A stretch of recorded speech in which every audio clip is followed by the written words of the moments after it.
Hello, everyone, and welcome to another great webinar from CPA Academy. My name is Beryl, and I'll be your moderator for today's webinar, D&I One-on-One, the Business Case Revisited. I've got our presenter, Jina Etienne here. I'm going to turn things over to her in just a minute. But before we get started, I want to go through some housekeeping items and do some quick technical checks to make sure everything is working on your end. First of all, if you don't mind going to the GoToWebinars questions tab on your control panel, letting me know you can hear my voice, see the title slide, and you should be able to see myself and our presenter, Jina, as well. Feel free to let us know what city you're listening in from. We do always love seeing where in the world you all are tuning in from today. Now, if anyone does have any technical trouble during the webinar, please do let me know in that questions panel. Keep in mind, there are quite a few of you here, and I'll do my best to get around to each of you as quickly as I can. This is also where you can put in any questions or comments you have today for our presenter as well. All right, let me pull my questions panel over here, see where you all are tuning in from. First thing I saw was Arlington, Virginia. I'm in the Northern Virginia area as well. Hello to Utah, North Carolina, Pennsylvania, California, Florida. All right, these are flying in fast, which means everything is working. So with that in mind, let's go through some housekeeping. This webinar qualifies for 1 CPE credit. The way you earn that credit today is fairly straightforward. Just stay logged in for 50 minutes of our 1-hour session and answer the poll questions. We will have a total number of 4 polls during today's webinar, and to earn full credit, you'll need to answer at least 3 of them. Now, if you are on a mobile device, you might need to click your answer to those polls a few times and scroll down to find your submit button. And if you do have to log out and log back into the session for any reason at all, the GoToWebinar system will keep track of your time.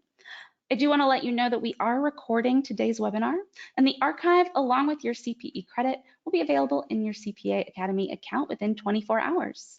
We also do recommend that you download today's presentation materials, which can be found in the control panel's handouts tab. All right, I think we are all set. That is all from me. It's time for me to step aside and welcome our presenter. Jina, the floor is all yours. Thank you, Beryl. I appreciate it, and thank you everyone for joining me again. Now, you might notice today it's just me, and that's because I couldn't quite get a speaker. This is the summertime, and it can be challenging for people, and I had a few people lined up, and I had a couple of cancellations. So you're stuck with just me. Now, I say that meaning I'm going to be monitoring Q&A. I can see it over here. And so I might be a little behind on answering questions, but I encourage you to continue to drop them in on the Q&A panel. And I will make sure that at some point along the way, we address them, and Beryl's going to help me stay on track and on time. By the way, and hello from Maryland and hello, Washington, D.C. I am in Maryland, so just north of the D.C. line. So today, the business case revisited. What I really wanted us to talk about is what is going on with D&I today. There has been a lot of conversation about the business imperative. And that imperative, if you will, that business case has been starting to morph and change over the last couple of years. And so I thought this is a good time to revisit it. The series started in February 2021. I'm not sure what year I'm in. And one of the very first sessions we did was the business case. In fact, I believe the archives are still available if you're interested. I did that with Kimberly Ellis and Taylor. And then we talked really about a very high level. You know, what is it that businesses are looking for with respect to D&I? Now today, we know D&I is starting to gain momentum. And then some of that momentum is starting to slow down in certain areas. And so what does that look like? So I wanted to start off by looking at just this word cloud. If you go back to 2020, what I did was I went back and I looked at emails, I looked at articles, and I wanted to see what it was that people were talking about. And the thing that kept popping up was bias and unconscious bias, and doing training around unconscious bias and uncomfortable conversations. There were a lot of other things going on. So here's some of those things. Conversations, whether or not D&I was the right thing to do. What is it that business should be doing in light of social justice? As many of you might remember, in May of 2020 was when George Floyd was killed. And a lot of the national conversation around race started to show up in business organizations when we were starting to think, well, what are the implications of some of these cultural dynamics and some of these social justice issues in corporate America? And that's what gave rise to a lot of what we see today. And that's why unconscious bias was some of the first things we talked about. And so training, as you can see here on the list, was a big part of those efforts and priorities, and just understanding the different groups that were involved. Now, in our accounting industry, and we know that in this session and for these programs, this covers the entire spectrum of the accounting industry, whether you're a CPA in practice or you work in a firm of all sizes, by the way, firms, corporate America, government, nonprofit. These challenges, these questions and priorities run the gamut, and they cover all of us. Every one of these issues was being explored by every type of business and size of business. Now, as we move forward into 2021, things did start to change a little. Okay, my mouse isn't moving. Hang on. Here we go. Things did start to change a little, and you'll notice, though, in the word cloud, unconscious bias now really top of the list. You'll also see committee there, culture, and you can start to see employee resource group. So some of the things that started to change dynamically as we looked forward and rolled into a new year was, how do we actually get started doing this work? In particular, we started seeing announcements of people leading D&I. We started to see more chief diversity officers in organizations. We started to talk about the data. Now, we weren't starting to see the data, but we started to talk about the data. And if you go back, you'll notice, particularly with some of the larger accounting firms, we actually started seeing the first transparency reports come out, which was showing us what the numbers actually look like in their firms. There was also a lot of effort focused around diversity recruiting, because one of the ways, maybe the only way, to increase diversity in an organization is to hire it in if it didn't already exist. So that was in 2021. And now since then, there have been a number of reports and studies that have come out to talk about trends, to talk about the importance of different issues. What's really encouraging is now we're starting to see a lot of work around understanding and measuring inclusion and measuring belonging. And in fact, Deloitte came out, it's actually not in 2022, it came out earlier with a report measuring and trying to quantify inclusion. And that's really important, because as part of the business case, we want to be able to show a link between, or we want to be able to show metrics around diversity and inclusion, because metrics are the language business leaders like to talk about and speak about and look at things through and filter things through. So what's trending now? Well, you see the top of the list is the war for talent. Now, over the last week or so, you might have been hearing about a slowdown in the job market because our economy is starting to shift. And as a result of that, I'm curious to see where the war for talent conversation goes, but the competition has been stiff. And the number one thing I'm hearing from my clients is struggling to hire. And so war for talent, that's why I put that at the top of the list. Understanding the importance of retention, because if we can't hire in diversity fast enough, we want to be able to retain the diversity we have in our organizations. By the same token, you see here D&I fatigue, because some organizations are almost thinking, let me say this tongue in cheek, are we still talking about that? Do we still need to do that?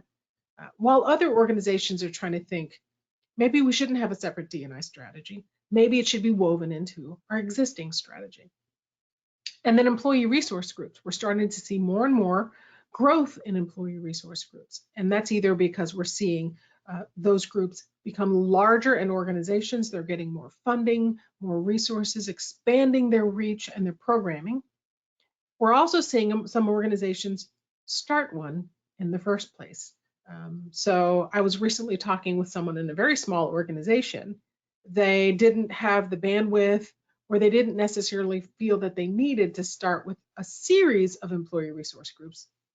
An employee resource group might be, so it's a affinity group inside of an organization, usually organized around a dimension of diversity. So for example, there might be an employee resource group, or an ERG, organized around race or gender, or some common background. I know, for example, when I was at Grant Thornton, one of them had to do with veterans.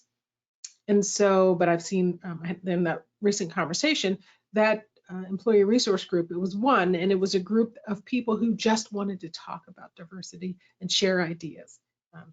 So there is a lot happening right now in the D&I space, and as you've noticed, hopefully, that these things have started to shift and change. So what I'm curious about in this first polling question is, have you started to see changes? So Beryl, let's go ahead and open up that first poll. Super. Let me go ahead and launch that first poll now. It should be up on everyone's screen. Question reads, in the last 12 months, have D&I priorities been reviewed and or updated in your organization? Yes, is that in progress? No, not sure, or prefer not to answer. And we will leave each polling question open for about 60 seconds for you to get those votes in. You do need to answer 3 of our 4 polls and be logged in today for 50 minutes to earn CPE credit. Don't forget, if you do have any questions for Jina during the session, feel free to leave those in the questions panel. So normally, folks, I don't stay quiet during our polling questions, so you might be surprised. But it's we don't have a whole. Yeah, I'm using this time to look at our Q&A, so I'm trying to keep up with that. So thank you. We don't have a whole lot of questions coming in yet. I'm going to go ahead and close this poll down in 3, 2, and 1. Sharing the results. Looks like 42% are saying yes, 19% saying in progress or not sure, 14% saying no, 6% prefer not to answer. Back over to you. Thank you. So I think that's really interesting that the majority of you are in organizations where either you're not sure or those priorities are starting to shift and get updated. And even for those that said no, I'm going to take that as a good sign. I'm going to take that as the ones we have are great and we're still working through those priorities. And as you can see here on the screen, what I'm sharing now is a recent report that came out. You can see, I can't really see, 29 days ago. This was posted on the AICPA website, and it was announced, I want to say at AICPA Engage, the results of the top issues survey that the AICPA takes every year. And what is interesting about this, if you haven't seen it, I'm going to show you what the grid looks like. So you'll see here that it's organized in terms of size. So at the top left, sole proprietors or sole practitioners, all the way over to the right where you have firms that are 21 professionals or larger. Now, what's interesting about this is that you're starting to see some commonalities because they're color-coded. Now, I ignored the ones that had to do with IRS and keeping up with those types of changes. What I want to focus on, though, are a couple that have everything to do with diversity and inclusion. So retaining and recruiting staff, developing staff, getting buy-in, increasing your leadership pipeline, improving those pathways to leadership. All of those relate to diversity and inclusion in a number of different ways. And if we look at finding qualified staff, the light green, it's across the entire spectrum of firm size. Sole practitioners, this is a challenge. It's just not one of the top 5. And so what I want to do is let's look then at some of the challenges and the issues and the complexities behind these top issues, because they're the way that we navigate them, the core issues behind them are the same. One of the things we're noticing now about diversity and inclusion, we have a good sense of what the challenges are. What's difficult is finding solutions to those challenges. And those solutions will vary by organization type. As mentioned earlier, it could be a CPA firm. I'm using the PCPS top firms, the top issue survey, to frame today's conversation. But the reality is that these issues are the same issues across business and industry. And so, as I said, the solutions will vary by size of organization and type of organization, but the challenges are still there. I'm starting to see a whole bunch of questions come in, but I will look at those as we move forward. But I'm not going to take any just yet. So hang in there with me. So the first one, we're going to start with light green, finding qualified staff. Now, maybe I hope what you noticed in some of the earlier slides, and if you haven't done so, you can download a copy of the handouts in case you wanted to sort of look at them closer up while we talk. So you'll see diversity recruiting was an issue that came up in more than 1 year. And the idea is that, as I mentioned before, if our organizations aren't currently diverse, then the only way to increase the diversity is to hire it in. So that falls squarely into finding qualified staff. The challenge is more so from a diversity perspective. Questions like, well, why aren't we more diverse? Have there been barriers in place in recruiting minorities, particularly people of marginalized and underrepresented groups? What about our process do we need to think about changing? And so some of the earliest conversations around recruiting were, where do we place our job descriptions and our job ads? How do we word our job ads? What do we say the requirements are of our job ads? What are the questions that we ask our candidates when they get here? And then how do we evaluate those candidates? Those processes, we've now identified what those challenges are, and we're seeking solutions to those challenges. This doesn't solve the overarching problem, though, of trying to compete for the talent that is there.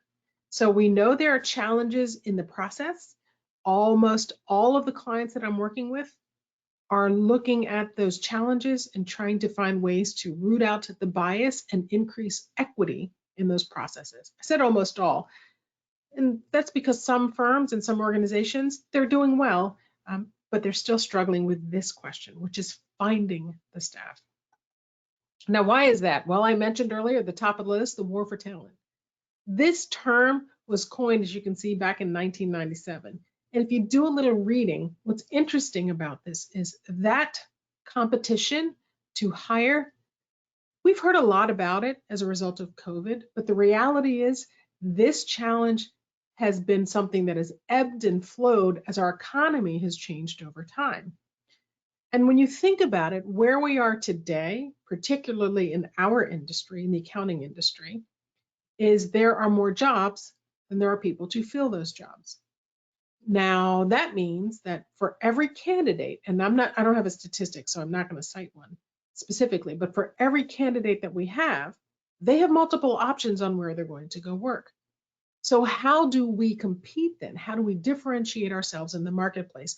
It's hard enough to do that with talent in general.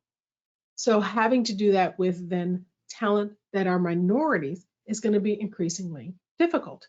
And so what we really want to think about here is, how are we perceived? What is our employer brand? Because the employer brand is how you sell yourself, if you will, to prospective employees versus selling yourself to customers if you sell products, or to clients if you offer services. So that war for talent is very, very real. And how we value these different measures or factors will vary based on the identity, if you will, of the candidate.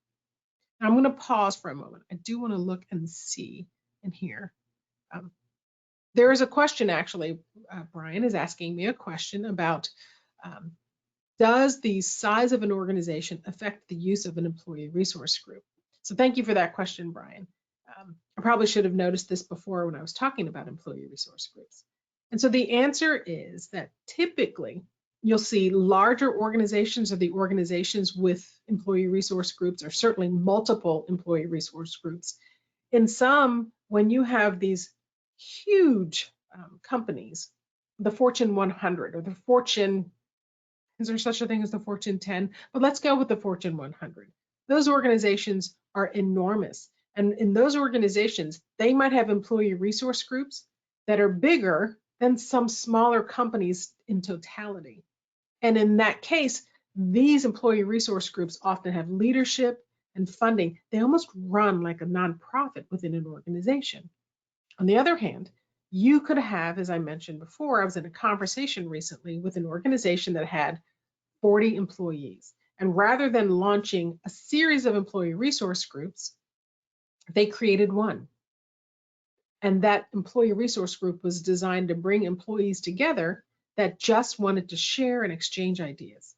And so the size isn't as important as it is what are you trying to achieve with an employee resource group. And so if you have a small company, you can absolutely consider forming an employee resource group, or there are affinity groups that you can invite your employees to take part in or participate in or join. For example, the largest ones are the National Association of Black Accountants, or NABA. They now go by NABA. Ascend is an organization that serves the Pan-Asian community in the accounting industry. And Alpha, A-L-E-F-A. I think that's how you spell it. And that is an organization that serves the accounting industry and the business industry for the Latino community. And so, for example, if you don't think your organization is large enough or has the budget and resources to help and support an employee resource group, there are affinity groups that you can encourage your employees to join, pay their dues, invite them to attend sessions, attend recruiting events as a small firm or as a company. And that's a way to promote engagement for your minority talent. So thank you for that question. I will mark that one as asked so I don't forget. All right, I'll come back to the next one in a moment.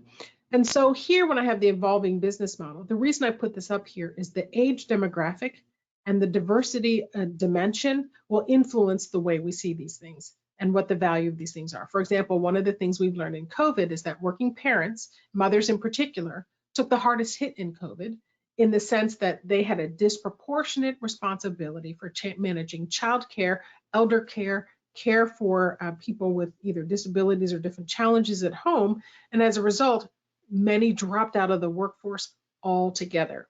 So if there wasn't an evolution in the way the organization did business, remote work, shifts in technologies, flexible schedules, different types of benefits, the attraction to an ability to continue working for organizations varied predominantly for minorities, including women. I don't mean just minorities by race. I think all minority groups would have struggled, and depending on the shifts in the business model, then there were disproportionate impacts and diversity diminished in organizations. Now, what's really interesting to look at here is in this slide, 35% of the workforce are millennial. And millennials are the single most diverse generation in our history. And I think I have a slide on this. Let me see if I can jump to that slide. Okay, it's this slide. If you see here, the blue bars, or the different, each color of a bar represents a different generation. So boomers, Gen X's, millennials, and so on. Millennial is blue. What the bar represents is the percentage of that population that is diverse. So if you look only at the millennial population, they are almost half diverse. So, we've heard a lot of conversation about the minority, majority shift. Well, that's already happening in the millennial population. And this is important because if we're going to talk about recruiting talent, and the millennial population is 35% of the workforce, then understanding what talent is looking for in recruiting them in our organizations is critical, especially from the lens of diversity and inclusion. Now, what's interesting here is when you start looking at what it is that diverse and minorities and millennials think is important, what's important isn't necessarily the money. And so we know that we can no longer compete on just money. We can't compete on this is the best place to work, because the best place to work now is defined by things other than benefits. For example, what is the commitment to diversity and inclusion in your organization?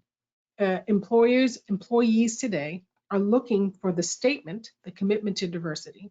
They're looking for the evidence for delivery on that commitment. Are they coming through on the promise? And so there is very much a different perspective today on what is important and what the priority is for diversity and inclusion in organizations. And so for organizations to win that war on talent, they must be thoughtful about this. Now, the next challenge that we have is retaining qualified staff. And retaining staff is all about what is it that we need to do to keep them here. And so there's an entire talent management cycle that we need to think about. So I mentioned earlier, we talked about recruiting. So what is the process for attracting talent, including things like what are the benefits that we offer? What is the business model, in terms of flexibility, adaptability, remote working, hybrid working, and so forth. The next one is engagement. So from an employee engagement perspective, we're asking things like, do they trust us as leaders? Do they feel a sense of belonging? Do we offer them an opportunity to meet their work and their life goals? Because that alignment of value and purpose with work, very much a factor for our millennial workforce. And then we have promotion. Are there opportunities to move up the ranks, if you will? Is there sponsorship where those in leadership are creating space for those and promoting those in other positions and pulling them up the ranks, if you will? Or do I have opportunities to attend training, to expand my skills, demonstrate my leadership capacity so I can move into leadership positions? So this brings us to our next poll around talent management in D&I. Perfect. Let me go ahead and launch that poll now.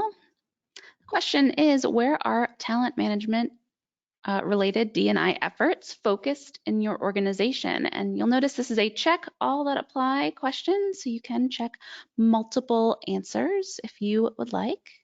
And we'll leave this poll open for about 60 seconds.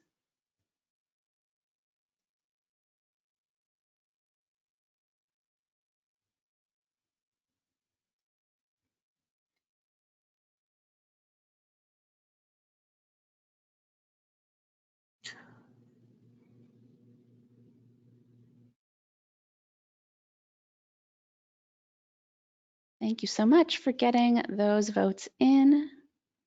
We have a few more seconds on this poll.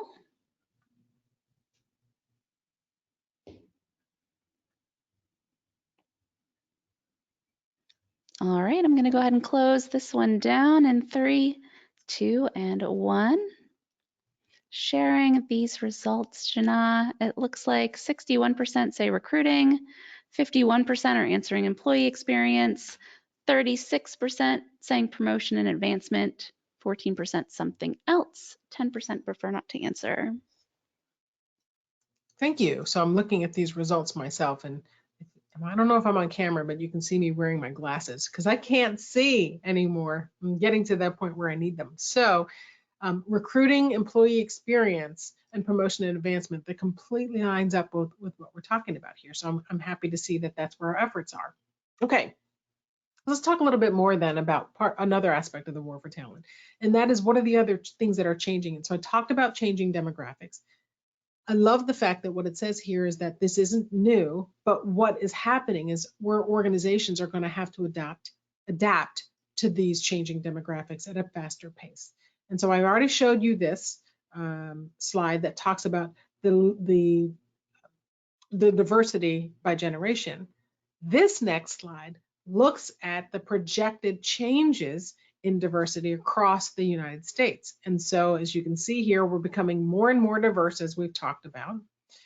And we know that part of then, as we become more diverse, a lot of that is going to be the millennial leadership we're going to see more and more of, because if they're 35% of the workforce today and they're becoming more and more diverse, and we see more and more retirement, then we're going to see an expansion of that group.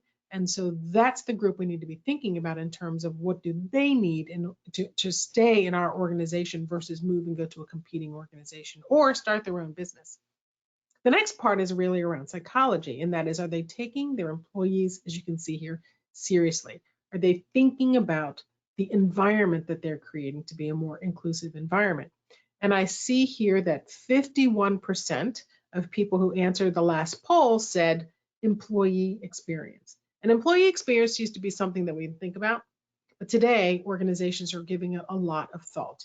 And that's because D&I efforts, some of it is in business strategy, some of it is in brand differentiation, some of it is understanding customers, and some of it is community engagement. But a lot of it is just, let me not say just as in it's simple, but it is essentially culture change, mindset change. It's a change in the way we see, act, engage, interact, and lead people in organizations. And so the psychology of our workplace is important. Now, here's another factor that we need to think about, and that is, I mentioned earlier, the demographics are changing. Part of what's changing this in the workforce so fast is that we are starting to see, as our population ages, we saw the Great Resignation, where we're starting to see what they call the graying of America. And the graying of America is that people are starting to leave the workforce, our boomers, and some of our Gen Xers are starting to leave the workforce. And as a result, we're going to see the millennial leadership increase yet again for another reason. In this case is because we have two things happening at the same time, between retirement, increasing diversity within that generation, and that generation growing in the workforce and moving up into leadership positions. A lot of dynamics changing here. And the implications on the diversity efforts they're going to start to swing significantly, simply because of the mindset shift around why diversity is important and what aspects of diversity resonate. What you see here now is yet another graph that talks about the layer of the population. I don't need to keep going through this because layer of the population based on age.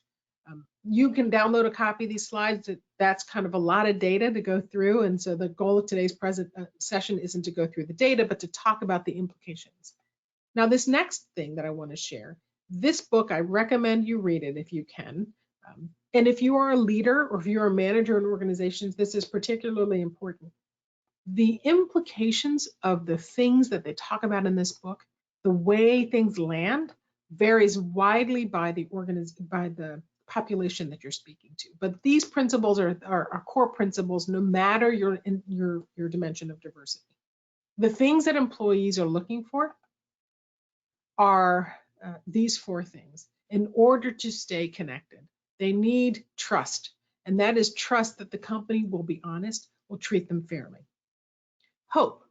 Hope is that they know that they're going to have opportunity to progress in their careers and that they're going to grow professionally and be given the opportunity to develop their skills in your organization. Number 3 is to feel worthy and respected. And by that, they're going to be seen as a valuable asset in the organization. And so they're going to be able to feel confident that if you work hard and you do your best, if you can demonstrate your commitment to your job, your role into the organization, then you'll be recognized and rewarded. And then the last one is competent. They need to feel confident that you as an organization are going to match the employee to a role that optimizes their talents and prepares them for future roles. And now all 4 of these things are what employees are looking for. And the challenge we have, though, are the systemic and historical barriers that some employees have faced. Not everyone has had an opportunity to move up the ranks. Think glass ceiling, for example. We're all familiar with that concept. So as a woman, for example, do you have hope that you're going to be valued in the same way as a man? Or do you have hope that you won't hit the glass ceiling and you will have opportunities for promotion and advancement when you can demonstrate your talents? Now, why is this important? The number one reason is if we don't trust leadership, then it will lead to a decline in engagement and commitment. That is the underlying fact. If you read this book and you look at the data, over and over and over, the data comes back to the fundamental principle of trust. Trust in leadership. That's your employee engagement measure. Somebody asked in a question here. Let me find it. Do you suggest employers to ask employees to give a survey to fill out regarding D&I for improvement? And so what's interesting there is if you're going to survey your employees, that is a very common strategy. The challenge with surveys is there's survey bias. Some people only take surveys so they can tell you all the things they don't like. Some people only take surveys because they want to tell you all the things they do like. When you take off those two extremes and you look at the people in the middle for constructive feedback and meaningful results, not that the either extremes aren't helpful, but the reason I'm saying this in this context is that if you want to have a sense of whether your employees trust leadership, you can simply ask as part of a D&I survey. That is going to be an important benchmark for organizations in their D&I efforts. This isn't working again. Okay, here we go. It's moving along. So the next one is developing the next generation of leadership in organizations. Now, I've talked a lot about this, so I want to come back to this, and that's millennial leadership. So as millennials, the oldest millennial, I should have done the math, I want to say is 43 now. And so millennials are squarely in the leadership layer of organizations and business in general and starting to move into the senior management and executive leadership roles. And millennials have a very different leadership style. And as a result, they're changing leadership and management practices in organizations. So for millennials are willing to leave if they are seeing a pipeline for promotion, but they don't see that the leadership model that they're going to be promoted into is one that they support, believe in, or trust, or want to practice themselves, they're willing to leave an organization to find an organization that supports that. They are looking for different types of leadership training. Too often, you still hear us talk about communication skills as soft skills. Well, there's nothing soft about those skills. If we've heard nothing about the training that we've done on uncomfortable conversations and talking about bias in organizations, these aren't easy conversations. They're difficult and challenging conversations. And so perhaps we should stop calling communications and mindfulness and inclusive leadership soft skills. And in fact, they're required skills to demonstrate a competency in leading, inspiring, and gaining the trust of a more diverse workforce. Millennials will push back on policy for policy's sake. You know, we have to know that what we're doing makes sense and that is aligned with our organizational values. And if we see that a policy is no longer appropriate, it is no longer equitable, or is no longer fair, then let's address the change or the challenge in the policy. That's really interrupting the status quo and not being willing to continue to do things. And we know that if you go back into the boomer generation, there tends to be a different cultural norm around leadership, and that hierarchical view, still can't say that word, hierarchical, that view is still prevalent. It isn't a question of good or bad, it's a question of different. And so that's what we need to understand in the context of diversity and inclusion. And then this last bullet here about self-care, this is really important because millennials in general are looking for alignment between their values and their purpose with your organizational values and what it is the organization is trying to achieve. And part of that is also balancing their own happiness and mindfulness and mental health and wellness with the work that they're doing. So I don't want to take a job if it's going to cost me my mental health. I don't want to lead a team if it's going to erode or cost them their mental health. So one of the other things that I thought was interesting is what you see here in terms of differences on what is the priority in the job itself. And so again, I'm just sort of repeating the same point that millennials value different things. And this isn't a question of good or bad. It's a question of understanding that these differences exist in the workforce.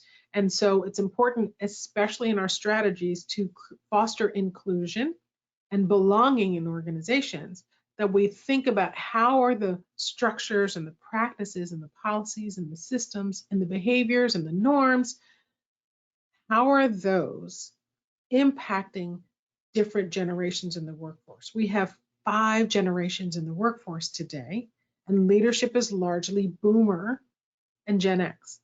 And we need to think about this new millennial leadership model and adapt our leadership practices, because if we don't, we run the risk of losing that talent.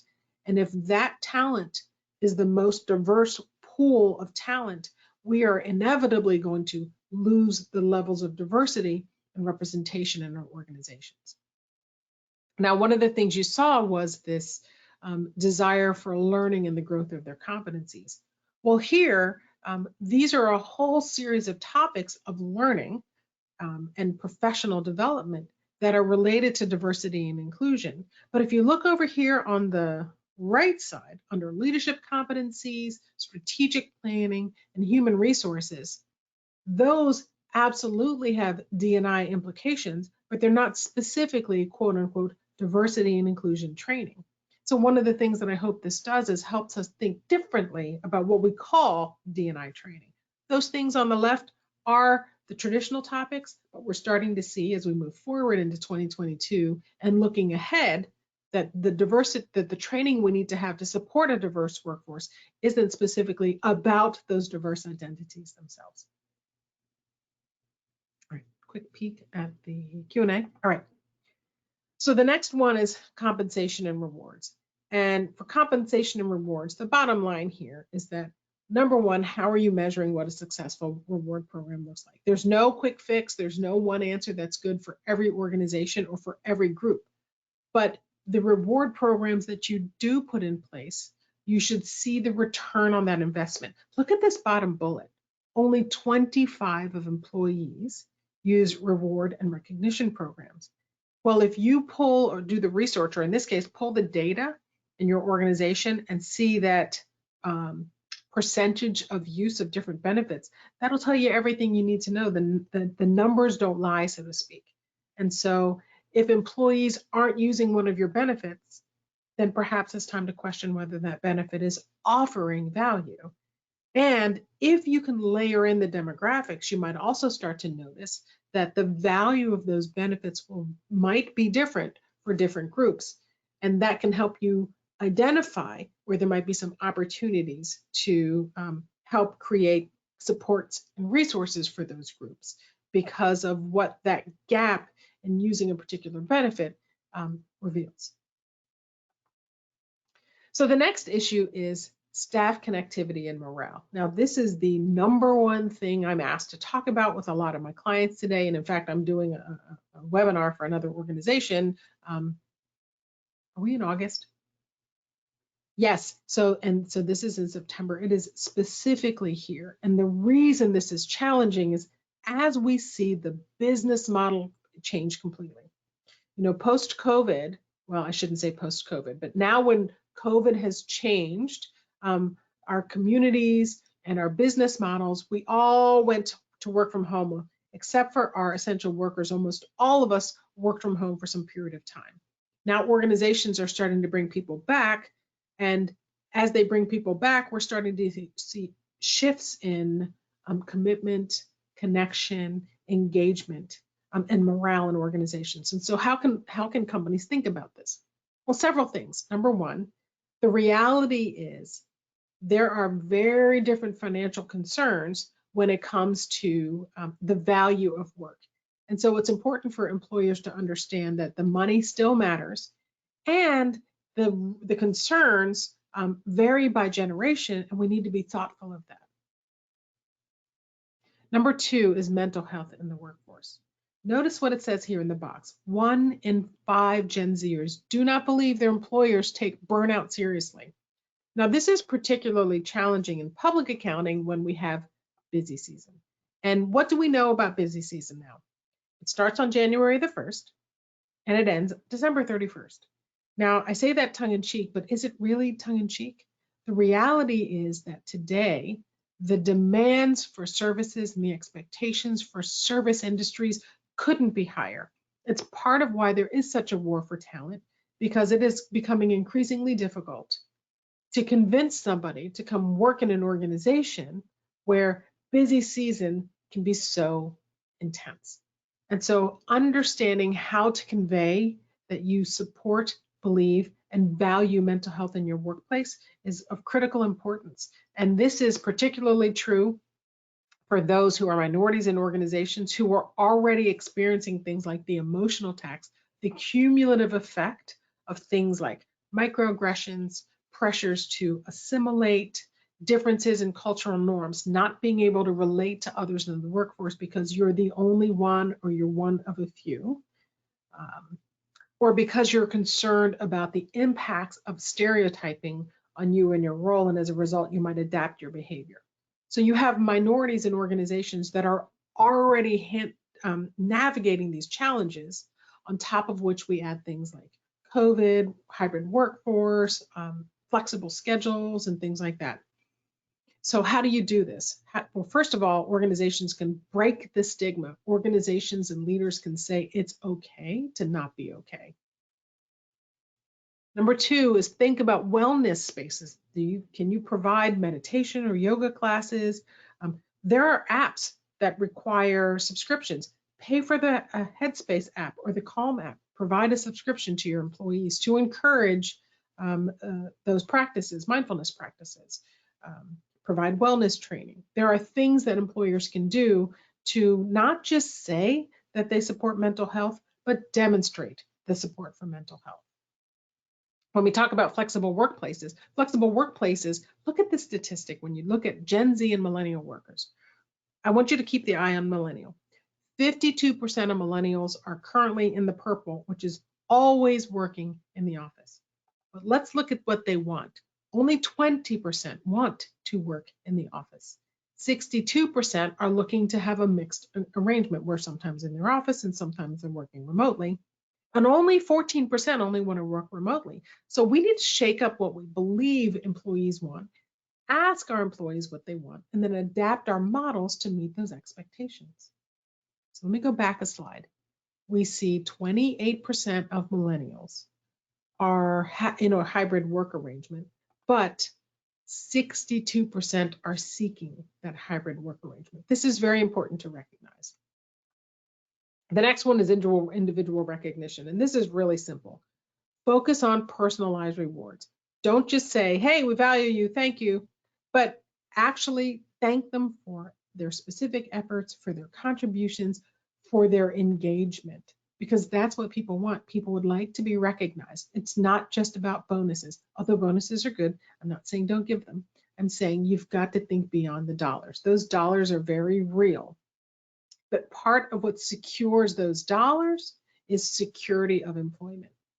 Knowing that you have an opportunity to continue to grow and develop in this organization. And part of that engagement is simply acknowledgement and saying thank you for the work and for the effort, and recognizing successes. Don't take it for granted that they know they've done a good job. The next one is rewarding performance. Now that really is in terms of pay increases, and those pay increases should recognize demonstrated ability. So not just a standard across the board, everybody gets a certain percentage, but recognizing that different contributions are worth different rewards. And then this last one is valuing differences. Now you see here it says, I don't see color, I only see people. Well, one of the challenges that we're starting to see around diversity and inclusion is this idea that organizations have to be colorblind or gender blind or disability blind. And what we now know is that people don't want to not be seen for their gender identity, or their race, or their ethnicity, or their ability, or their disability. They want you to see those and value them. And so it's important to express an appreciation, a recognition, and a valuing of those differences. See the differences, value the differences, measure those differences. And the measurement is important to demonstrate that you are making progress, not because we're doing things that are tokenistic practices, but because we're expressing how we're moving forward to increasing the diversity in our organizations. So this last section is really about your business case then. So there are a lot of things that are happening in the workforce today. There are new issues trending. Some of the other issues that started in 2020 are still with us today. But the next polling question is really around your organization. And what are you doing, or is your organization starting to really think specifically about the business case for your organization, because it's different for every company. Great. That was perfect timing, Jina. I was about to chime in and say we need to launch this third poll. So I've gone ahead and launched that now. Has your organization developed its own unique D&I business case? Yes, no, not sure, or prefer not to answer. And this poll will stay open for about 60 seconds. Oh, I'm noticing, so I'm looking at the Q&A and somebody said, hi from Iowa. So I guess somebody in Iowa can hear us. Somebody says it feels like I'm facing age-based discrimination in the last couple of years. And that's an example of understanding that. And that's an increasing challenge. Thank you for sharing that. That's an increasing challenge as we start to see um, um, more and more organizations digging deeper beyond race and ethnicity and gender in their D&I efforts. So one of the things you can do is explore with your organization, do they have anything that they're working on in that space? I'm sorry to hear that you're experiencing that. All right, it looks like we are just about good with this poll question. I'm going to close this one down in 3, 2, and 1. We will have one more poll before the conclusion of the webinar today, but the results of this one are in. 38% saying not sure, 32% saying yes, 23% no, 7% prefer not to answer. Back to you. Thank you. All right, so this last section, really this part doesn't require a lot of presentation. What I would encourage you to do is walk through the slides. And what I've tried to share here are the 5 main questions that organizations can ask in developing those, that's doing that self-assessment and thinking about their business case. So the first one is thinking, who are the stakeholders? And the stakeholders that you need in terms of your D&I strategy are internal and external stakeholders. They're not just your employees. Your employees are critical to this process, but you've got to think beyond and you've got to think the outside of your organization who are invested in your commitment and demonstration of the commitment. The next one are your business objectives, and really thinking about how those business objectives support your organization with respect to D&I. This is a really great article, and you can look at the title and the date. It's from Forbes. I would encourage you to read it because it really talks about illustrating why inclusion is so important and why we're starting to see measures of inclusion being part of the D&I strategies today. The next one is about changes in your workforce. So this is a people question. What are the changes that you need to make in order to support your people so that your people can help meet your key business objectives, and your people are going to be more diverse as we increase the diversity in organizations. And so it starts with leadership, leading by example, developing a strategy, and then being accountable for that strategy. That's what leaders are going to need to do to start to make a difference, because you can say you're committed to diversity all you want, but if you're not demonstrating that commitment, you will experience turnover. Number 4 is really around your workplace culture. And we saw in the previous polling question, employee experience is something more and more organizations are taking seriously and incorporating into their D&I strategies. So that's really important to consider. So what are the things that you're offering for those hybrid workforces in order to start to make those changes? Are you thinking about the technology, for example? Automating some of the work. You know, you should have machines do what machines do so you can let your humans do higher level thinking. Is the technology that can be used by all generations and all abilities? Recognizing Zoom fatigue. It's okay to not ask everybody to turn their cameras on. There's a different impact on different groups, and some people with disabilities struggle with the camera. So it's really thinking about how you can support those virtual teams in ways that are more effective given the diversity in your organization. This is a really interesting study that I would encourage you to look at, and it just looked at the impact across different generations of things like what is it that you need to see in order to see work improve. It's important to understand the generations in your workforce and the impact of those generations on your policies and your processes, all of the things that we've been talking about. And then the last question is, what do you need to do to change in the way you deliver your services or the types of products you offer, including things like marketing, in order to meet your business objectives? Diversity and inclusion plays into all of these things. And so understanding and applying that diversity filter is really an important part of understanding how can we support a more diverse workforce. All right, so before we take that last polling question, I do want to do a quick look at the Q&As or anything that I didn't answer. And remember, I'm going to be able to follow up by email on the questions I couldn't get to. You know what? Let's do our last polling question. How about we do that while I look Super. Yep, I can do that. And I did flag a couple of other things that have come through for you, Jina, but I'm going to go ahead and launch this fourth poll while you take a peek at those. And our fourth and final poll says, what was the most valuable part of today's webinar? I'll leave this final poll open for about 60 seconds in case you missed any of the previous polling questions. You'll want to make sure you get your answer into this one, but everyone should answer all the polls because they're just fun to answer. Well, that's how you get CPE. So real quick, let's see. I've got about 30 seconds here to knock out some questions. Someone said, I'm assuming employee experience would be the same as employee retention. Employee experience actually speaks to how employees are being impacted by culture. So employee experience includes things like what types of programs are you offering to support mental health and wellness? Are you offering social opportunities? What are the things that your employees value in terms of what makes them enjoy their work? That's a way to think about employee experience. Okay, so I only knocked out one question in 30 seconds. That's okay. I'll go ahead and you still have a couple more minutes for questions if you'd like. I'm going to close this one down and turn it back over to you. Thank you. Thank you. All right, so I see what almost half said learning something new or reminded of something they already knew. Thank you. I appreciate that. All right, so putting aside unconscious bias, how do you prioritize the quality of new hires versus D&I hires? Oh, well, the term D&I hire suggests that the only reason somebody is being hired is because of their dimension of diversity. So one of the first things I would encourage is for us to think about how we're framing that, because what we don't want is tokenism. We're not looking for, and certainly don't recommend people hire people because they need to hire X number of minorities or X number of women. And in fact, the Equal Employment Opportunities Commission, or the EEOC, frowns specifically on that. Let's see. I'm unsure of how you reward someone based on race or gender. You don't reward someone based on race or gender. So I'm sorry if I made that suggestion.